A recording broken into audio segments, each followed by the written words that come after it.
Bienvenue à toutes et à tous à cette rencontre qui s'annonce aussi frustrante que stimulante. Frustrante parce qu'une seule journée pour débattre d'un sujet aussi passionnant, c'est bien peu de temps. Peu de temps, c'est ce qui est réservé à chacune et à chacun des intervenants pour présenter leurs recherches, leurs réflexions et leurs points de vue. En effet, chaque conférencière et conférencier s'est vu accorder 10 minutes bien comptées que le président de séance, mon collègue Dominique Hardy, fera respecter rigoureusement. Ce temps qu'il leur est imparti vise à vous donner la parole. C'est là aussi la partie stimulante de la rencontre, alors que vos questions, commentaires et expériences enrichiront les rencontres de la journée. Le colloque a été organisé autour de brèves interventions qui forcent à présenter l'essentiel d'un propos et de discussions libres afin de reprendre, développer et ajouter aux informations et connaissances livrées en séance. La rencontre réunit des historiens qui partageront quelques études de cas portant sur des ateliers communautaires ou coopératifs à Montréal au 20e siècle, ainsi que les résultats de leurs recherches de collègues et professeurs et chercheurs, mais aussi ou surtout, il faudra entendre la parole d'artistes qui témoigneront de la place et du rôle de l'atelier dans leur pratique. La journée se terminera par une table ronde qui, tout en reprenant les sujets soulevés dans la journée, abordera d'autres questions. Ce colloque est rendu possible grâce à la généreuse participation du CRIL-UQAM, de la Faculté des arts et du département d'histoire de l'art de l'UQAM, que je remercie sincèrement. Il se situe dans le cadre d'un projet de recherche subventionné par le CRSH pour la période 2018-2021 et qui vise à marquer la fin des travaux de la première année. L'équipe de recherche que j'ai eu le privilège de diriger comprend Dominique Hardy comme co-chercheur, les assistantes et l'assistant de recherche Marie Ferron des Hôtels, Mélissa Harvey, Héloïse Fouquet-Blanchet et Christophe Scott. Le projet de recherche intitulé « Atelier d'artistes au Québec 1800-1980, typologie, fonction et représentation » s'intéresse à comprendre comment ont évolué les ateliers d'artistes au Québec au cours des 2 derniers siècles. En se tournant vers l'histoire des ateliers, l'étude vise à fournir un nouveau regard sur l'histoire de l'art en portant son attention sur le lieu de production des œuvres et certaines de ses incidences sur la création. La périodisation est définie à partir de 1800, période pour laquelle nous commençons à mieux documenter de façon plus globale le rôle et la place de l'atelier au Québec. En effet, le journal tenu par le peintre, sculpteur et professeur François Béhargé entre 1784 et 1800 et l'apparition plus continue d'annonces d'artistes itinérants parus dans les journaux fournissent une base minimale pour comprendre la place de l'atelier dans l'histoire de l'art du Québec à partir du début du 19e siècle. D'autre part, le moment d'arrêt de la recherche, en 1980, signale une période où s'opèrent des changements majeurs dans les fonctions et la forme de l'atelier, alors que l'art conceptuel, la performance, l'in situ, l'art relationnel et les technologies modifient profondément l'environnement de travail de l'artiste. Cela ne signifie pas pour autant que l'atelier, tel qu'il s'était développé jusqu'alors, cesse de jouer son rôle. Au contraire, notre enquête en étudie les invariants pour mieux comprendre l'histoire et l'importance de l'atelier. Notre définition de l'atelier est la plus convenue possible, local, aménagé où travaille un artiste. La définition accorde à cet aménagement toute la latitude possible, comme nous le verrons bientôt. Elle se souvient cependant que ce travail, la réalisation d'œuvres, comprend plusieurs phases et qu'un projet ou une œuvre accompagne l'artiste à tout moment du jour et parfois de la nuit et ne saurait se confiner à ce seul espace. Aussi, notre projet, s'il s'intéresse à la poétique de l'œuvre, à sa genèse, à son développement, ne porte pas spécifiquement sur ce sujet. Quels sont les paramètres et les enjeux du projet de recherche? 3 termes le circonscrivent: typologie, fonction et représentation. Rapidement esquissé, nous remarquons qu'au cours de son histoire, l'atelier a pris différentes formes, plusieurs coexistant à la même période, certaines caractérisant un moment donné de l'histoire. La vaste enquête entreprise afin d'identifier les ateliers d'artistes au Québec et dont Christophe Scott vous entretiendra dans quelques instants cherche à cerner l'évolution sociographique de ces phénomènes. Les fonctions de l'atelier ont déjà été bien identifiées et chacune commande des gestes spécifiques et un rapport particulier à l'espace. Les étapes de production, exige une organisation de l'atelier qui n'est pas celle dévolue à l'entreposage, la sociabilité ou le temps du repos. L'atelier se transforme au moment où il devient salle d'exposition ou encore un milieu de transmission des connaissances. Ce sont ces différents rôles de l'atelier dans le rapport à l'architecture et aux activités du créateur qui nous intéressent. Dans un troisième temps, nous abordons le sujet des représentations de l'atelier. Comment la littérature et les artistes eux-mêmes l'ont-ils perçu et montré? La manière dont l'atelier devient lui-même une œuvre nous intéresse tout spécialement. Cette partie de la recherche est déjà entamée en répertoriant les sources secondes qui ont traité de l'atelier, et Marie Ferron des Hôtels vous présentera dans un moment une étude de cas tirée de son enquête. J'en profite pour signaler que depuis quelques semaines, vous pouvez joindre et contribuer aux travaux grâce à notre compte Facebook et au blog que vous pouvez consulter grâce à l'adresse qui apparaît à l'écran. L'onglet Vos dossiers permet aux artistes qui le souhaitent de partager des vues de leur atelier ou des textes qui portent sur ce sujet. Comme vous le constatez, le chantier est vaste et une journée comme aujourd'hui vise à le faire connaître, à l'étendre et à l'enrichir. Je remercie chaleureusement les personnes que vous allez entendre qui, par leurs propos, vont nous permettre une meilleure compréhension de ce lieu essentiel à l'existence de l'œuvre de création. Sans plus tarder, j'invite Christophe Scott et Marie Ferron des Hôtels à prendre la parole. Christophe Scott a une pratique d'artiste qui s'oriente autour de la peinture. Il complète sa maîtrise en histoire de l'art à l'UQAM. Ses recherches portent sur la représentation de la famille durant la guerre froide dans la peinture figurative nord-américaine. Je vous présente également Marie Ferron des Hôtels qui enchaînera. Marie est candidate au doctorat interuniversitaire en histoire de l'art à l'Université Concordia. Elle a complété sa maîtrise en histoire de l'art à l'UQAM par un mémoire portant sur l'artiste écossaise Catherine Jane Ellis. Elle s'intéresse à l'humour des femmes artistes de passage au Québec au 19e siècle et aux diverses formes par lesquelles il se manifeste sur le plan artistique. Bonne journée. Au cours de la première année consacrée à la recherche sur l'histoire des ateliers d'artistes au Québec, l'objectif principal des membres de notre équipe a été de répertorier l'ensemble des adresses d'ateliers d'artistes installés au Québec depuis le début du 19e siècle afin d'en connaître la localisation. On entend bien? Okay. Effectué à partir de plusieurs sources documentaires, ce travail a permis aux 3 auxiliaires de recherche travaillant à cette tâche, soit Mélissa Harvey, Marie Ferron des Hôtels, moi-même, en fait 4, et Héloïse Fouquet-Blanchette, de recenser plusieurs centaines d'adresses d'ateliers d'artistes au Québec ayant existé depuis 1800. Notre objectif suivant fut d'intégrer les informations relatives à ces ateliers à une banque de données informatiques gérée par l'équipe de recherche en histoire de l'art au Québec et contenue au sein du Laboratoire numérique d'études en histoire de l'art au Québec, un travail de saisie de données qui est présentement effectué par Mélissa Harvey et Héloïse Fouquet-Blanchette.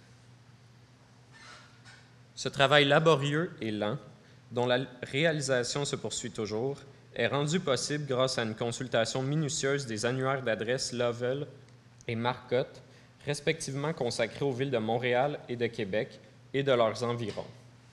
Rendu accessible pour une consultation au format PDF par le site web de BANQ, ces annuaires furent consultés page par page, à intervalles de 5 ans, par les membres de notre équipe pour tout le 19e siècle et pour la première moitié du 20e siècle. Ce dépouillement a été mené de pair avec une consultation des livrets d'exposition annuels de l'Académie royale des arts du Canada et de l'Art Association of Montreal, soit l'actuel Musée des beaux-arts de Montréal, compilés par Evelyne de Rosting-McMahon.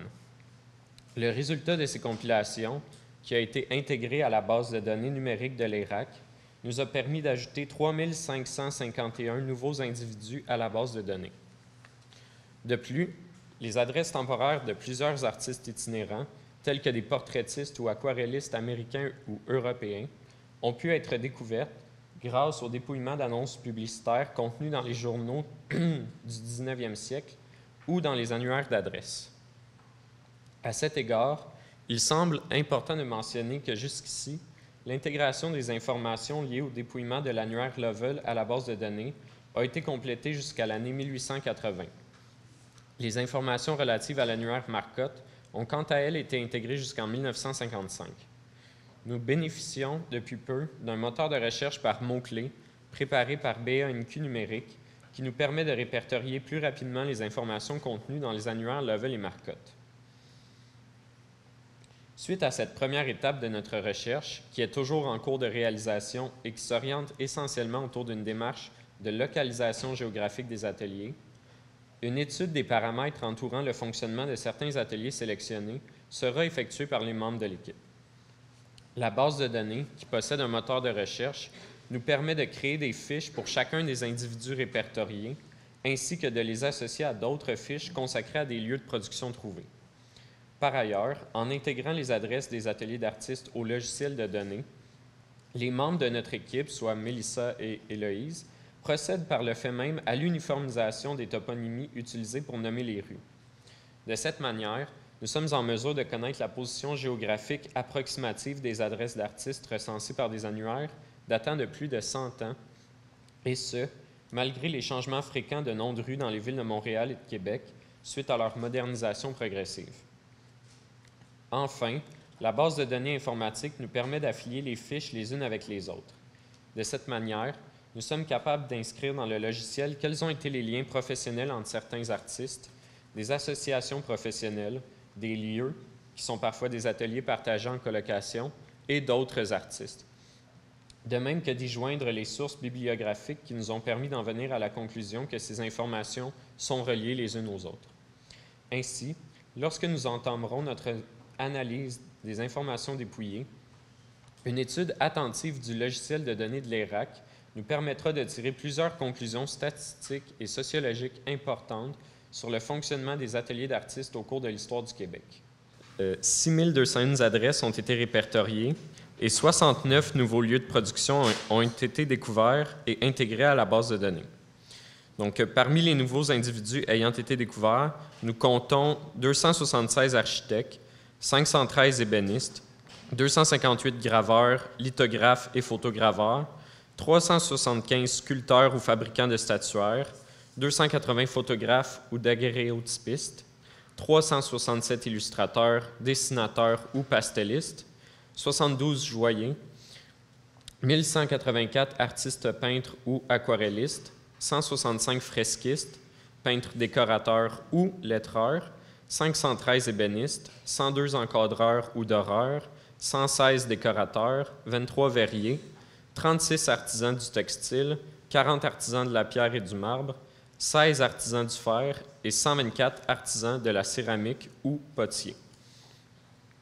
Parmi ces artistes, 820 femmes ont été répertoriées, pour la plupart inconnues auparavant. De plus, 20 artistes autochtones et 4 étudiants ont été intégrés à la base de données.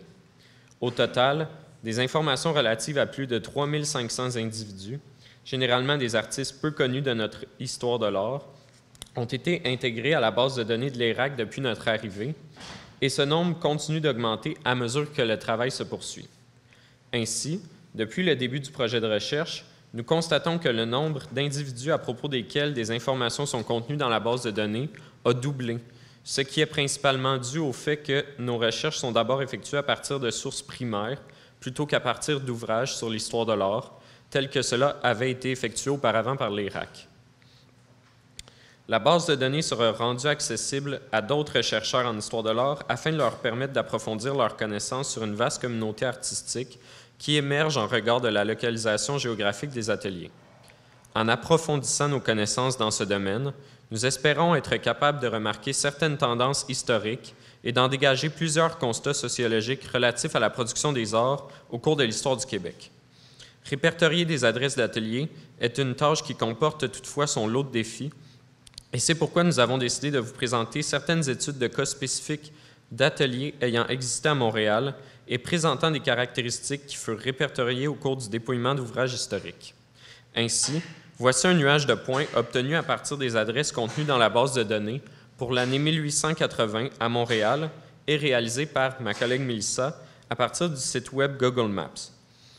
Cette géolocalisation des adresses d'ateliers permet de dresser un premier portrait du milieu des arts montréalais à un moment précis de son histoire et plus précisément de constater une concentration d'adresses d'ateliers dans une section de la ville en particulier, soit l'actuel Vieux-Montréal et le centre-ville. De nouveaux outils numériques récemment mis en ligne nous permettront d'ailleurs de raffiner cet aspect de notre chantier.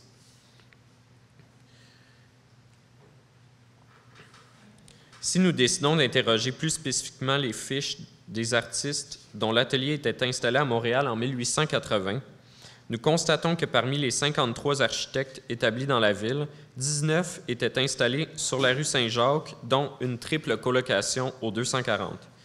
Il est intéressant de noter que 9 graveurs ou lithographes étaient également installés sur cette rue à la même époque, mais qu'aucun d'entre eux n'était en colocation. À l'inverse, plusieurs photographes et sculpteurs sont regroupés sur la rue Notre-Dame. 2 sculpteurs étaient même colocataires du 362 Notre-Dame. D'autres photographes, soit 10 au total, avaient plutôt choisi de situer leur atelier sur la rue Saint-Laurent. 33 artistes peintres s'affichaient dans l'annuaire d'adresse Lovell en tant que « artists » en anglais. 19 encadreurs étaient regroupés sur la rue Saint-Antoine. Par ailleurs, 6 orfèvres ayant installé leur atelier à Montréal au cours de cette année ont pu être ajoutés à la base de données.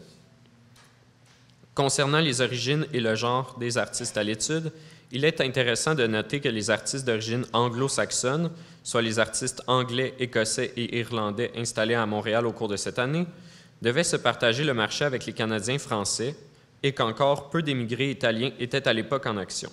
De plus, seulement 2 femmes s'identifiaient comme artistes à Montréal à partir de cette année. Enfin, une étude précise de la géolocalisation des ateliers d'artistes qui s'établirent à Montréal au cours de cette même année permet de constater la disparité géographique des adresses d'ateliers les plus excentriques à Montréal.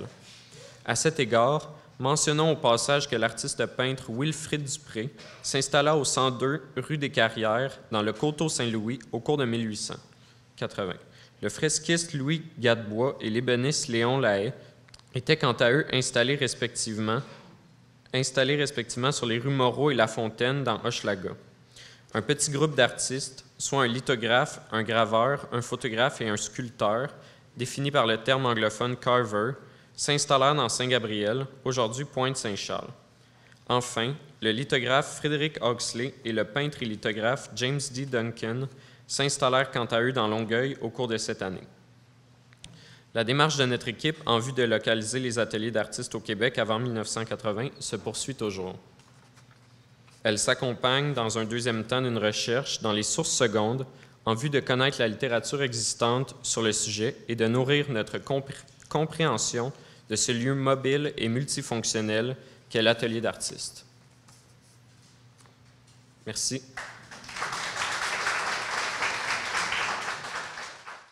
Depuis le printemps dernier, dans le cadre des activités de l'équipe de recherche, mon collègue Christophe Scott et moi-même avons parcouru les ouvrages que les bibliothèques de l'UQAM possèdent concernant près de 200 artistes ayant été actifs et actives au Québec de 1800 à 1980.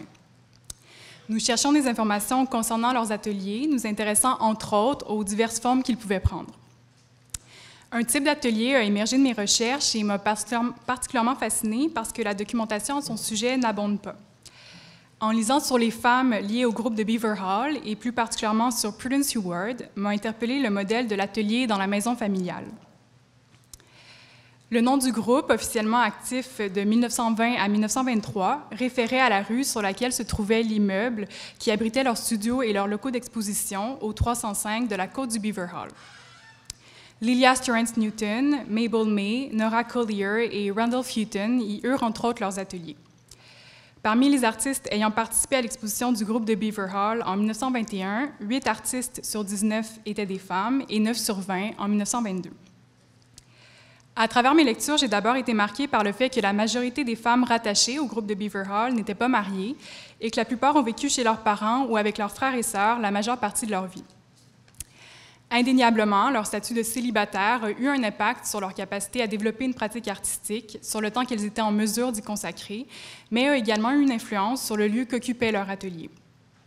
L'historienne de l'art Barbara Meadowcroft, qui s'est intéressée à 10 femmes ayant gravité autour du groupe de Beaver Hall dans l'ouvrage Painting Friends, aborde à ce sujet les réflexions que Prudence Heward a un jour partagées à son amie Isabelle McLaughlin à propos de son statut de femme non mariée.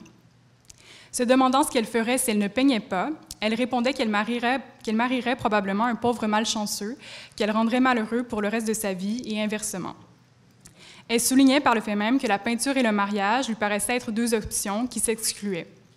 Ce qui n'est peut-être pas si étonnant, considérant que la Cour suprême reconnaît que les femmes sont des personnes en 1929, que jusqu'en 1931, le mari avait pleine autorité sur le salaire de son épouse, qu'il faut attendre 1934 pour qu'une femme mariée puisse avoir un compte en banque, et que jusqu'en 1964, une femme mariée voulant exercer une profession devait d'abord obtenir l'autorisation de son mari. Prudence Heward, qui n'a pas partagé les ateliers du 305 de la côte du Beaver Hall, avait établi son atelier individuel au 3e et dernier étage d'une grande maison sur la rue Peel à Montréal, où elle vivait avec sa mère à partir de 1930. Vivre avec leur famille était le lot de nombreuses femmes non mariées à l'époque. Plusieurs n'avaient tout simplement pas la possibilité de faire autrement d'un point de vue monétaire. Mais cette situation s'explique également par le fait que si on s'attendait à ce que les femmes mariées s'occupent de leurs enfants et de leurs maris, les femmes qui ne se mariaient pas, elles, n'échappaient pas pour autant à l'injonction de prendre soin de leur famille, la société attendant d'elles qu'elles s'occupent de leurs parents.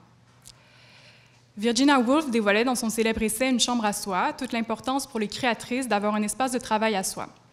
Barbara Meadowcroft ajoute qu'un atelier, préférablement à l'extérieur de la maison, procure une intimité et renforce l'identité artistique d'une artiste. Toutefois, après les premières années enthousiasmantes des studios sur la côte de Beaver Hall, peu de femmes artistes qui y avaient partagé leur atelier avaient les moyens de s'en payer un toutes seules. Virginia Woolf abordait aussi l'importance pour les créatrices d'avoir un peu d'argent à elles. Pour ces femmes artistes, avoir un atelier dans la maison familiale était assurément avantageux monétairement. Ne pas avoir à payer de loyer pour leur logis et leur atelier leur assurait une certaine sécurité financière. Meadowcroft rappelle toutefois que ça impliquait aussi une perte de liberté. Prudence Heward vivait sur le toit de sa mère et devait se conformer aux standards conservateurs de sa famille concernant son comportement et son habillement. Heward mâchait de la gomme dans son atelier, mais jamais dans le salon, pièce de la maison sous la supervision de sa mère. Alors que celle-ci gérait les étages du bas, l'atelier de Heward, à l'étage, échappait donc à son contrôle. Selon la documentariste Pepita Ferrari, Heward peignait seule dans son atelier les matins, alors que les fins d'après-midi étaient réservées à la famille et aux amis. Par ailleurs, les amis peintres de Prudence Heward qui la visitaient étaient scrutés à la loupe par sa famille lors du thé et lors de leur visite à la maison d'été familiale de Fernbank en Ontario. Heward a assurément souffert de cette sévérité qui caractérisait sa famille. L'artiste possédait en elle-même ces deux pôles plutôt irréconciliables, celui d'une femme, en fait d'une artiste libre, et celui d'une femme issue d'une famille bourgeoise valorisant la bienséance. Il y a en fait dans le cas de Heward et certainement de nombreux autres artistes une tension constante, jamais résolue, entre liberté et contrainte. Heward avait la liberté d'échapper à plusieurs obligations domestiques, avait accès à une certaine indépendance financière ainsi qu'à un atelier. Toutefois, elle avait la charge de maintenir une présence importante auprès de sa famille et en retour devait subir une surveillance constante de celle-ci à son endroit, n'ayant finalement jamais complètement accès à un espace lui appartenant entièrement. Son atelier, sa chambre à elle, confinée dans cet espace domestique et familial contraignant, comportait cette même tension. Pour atteindre la liberté revendiquée par Virginia Woolf, si l'atelier n'était pas hors du lieu de résidence, au fond, il fallait peut-être, au-delà d'une chambre à soi, une maison à soi. C'est d'abord par des sources écrites que j'ai pu débuter à me faire une image de l'atelier de Prudence Heward. L'historienne de l'art Evelyn Walters le décrit comme une pièce où se mêlait l'odeur de cigarettes et de peinture. Le neveu de l'artiste, Ross Heward, en parle comme d'un lieu sacré. Dans son atelier, Heward y recevait des artistes et amis, dont Sarah Robertson, Kathleen Morris, A.Y. Jackson, Lauren Harris et Isabelle McLaughlin. L'atelier était donc non seulement un espace de travail solitaire, mais également un lieu de sociabilité. Puisque la plupart des femmes ayant eu des studios sur la côte du Beaver Hall ont par la suite peint à la maison, leurs demeures étaient des lieux de rencontre fréquentes. La maison Heward au 3467 rue Peel, la maison où vivait Anne Savage au 4090 avenue Highland et l'appartement où résidait Kathleen Morris au 3745 de l'avenue de l'Oratoire leur permettaient d'échanger sur le milieu de l'art et sur leurs œuvres respectives, elles qui étaient justement exclues de lieux de sociabilité où se réunissaient leurs collègues masculins, comme la taverne Kaufman et le Oxford Pub. Pour pallier les heures passées en solitaire dans leurs ateliers, elles se réunissaient pour discuter, prendre le thé et dessiner lors de pique-niques ou d'excursions à la campagne. Aux quelques informations écrites sur l'atelier de Prudence Heward s'ajoutent des sources visuelles tout aussi incomplètes. Le peintre Arthur Lismer a réalisé une caricature représentant Heward et l'un de ses chiens dans son studio. Intitulée « A Dog's Life », c'est la seule représentation que j'ai trouvée de son atelier. Peut-être qu'elle fut dessinée à partir du véritable atelier de Hugh Ward, mais ayant avant tout une visée moqueuse, la caricature n'avait probablement pas comme but premier d'en offrir une représentation détaillée et fidèle de la réalité. Pour moi, la trouvaille de cette caricature mettait par le fait même en lumière le fait que dans les ouvrages écrits sur Hugh Ward, il n'existe pas de documentation visuelle de son atelier. Peut-être qu'il en va autrement pour les fonds d'archives, mais c'est à cette conclusion que permettait d'en arriver cette première étape de recherche livresque. Il y a donc forcément une difficulté à étudier ces ateliers qui ne se révèlent que très partiellement, qui nous échappent en grande partie. Il est aussi possible de se faire une image de l'atelier de Hugh Ward grâce à la reconstitution qui est présentée dans le documentaire By Women's Hand, produit par l'ONF et réalisé par Pipita Ferrari en 1994. On y voit Prudence Hugh Ward, toujours seule dans son atelier, parfois peignant à son chevalet, parfois perdue dans ses pensées au bord de la fenêtre, ou encore s'adonnant à sa correspondance. Le documentaire nous donne à voir une pièce illuminée par une grande fenêtre. Devant un foyer se trouve un chevalet, un tabouret ainsi qu'une chaise pour les modèles. De nombreuses toiles, terminées ou non, sont adossées au mur. À droite du chevalet, sur une table, sont posés ses pinceaux et ses tubes de peinture. Bien que je ne sache pas si elles sont fidèles à l'atelier de Hugh Ward, ces deux images, la caricature de Lismer et la reconstitution du documentaire, apparaissent toutefois avant tout comme des constructions. Cette absence de documentation visuelle, outre le fait de maintenir l'intimité du lieu, a évidemment en contrepartie pour conséquence que Hugh Ward échappe à la mythification de l'atelier telle que l'histoire de l'art l'a développé autour de figures masculines telles que Picasso ou Pollock. Prudence Hugh Ward est l'une des femmes liées au groupe de Beaver Hall les plus connues, avec une carrière s'échelonnant sur 30 ans et une pratique s'inscrivant au cœur du développement d'une peinture moderne au Canada. Pourtant, son atelier nous échappe en grande partie. Il faut donc imaginer le nombre de ces ateliers situés dans la maison familiale, ayant appartenu à des femmes artistes peu documentées, qui nous échappent encore bien davantage. L'autrice Mona Chollet a consacré un livre à l'espace domestique intitulé « Chez soi ». Elle soulève la fascination qui entoure les maisons d'artistes. Elle écrit que ces nids solitaires impressionnent d'autant plus que leur exiguïté est inversement proportionnelle aux univers qui s'y sont déployés. À travers nos différentes rencontres avec l'équipe de recherche et les artistes dont nous avons visité les ateliers, revenait par ailleurs fréquemment cette idée que l'atelier, au-delà de l'espace physique où ils et elles travaillent, se situe d'abord dans leur tête. On peut alors transporter son atelier, peu importe où l'on se trouve. Il y a quelque chose de rassurant et de libérateur dans cette idée. Malgré l'étroitesse de leurs ateliers, malgré leur confinement dans la maison familiale, les univers et les ateliers qui se déployaient dans la tête de femmes artistes comme Prudence Hugh Ward possédaient assurément bien moins de limitations.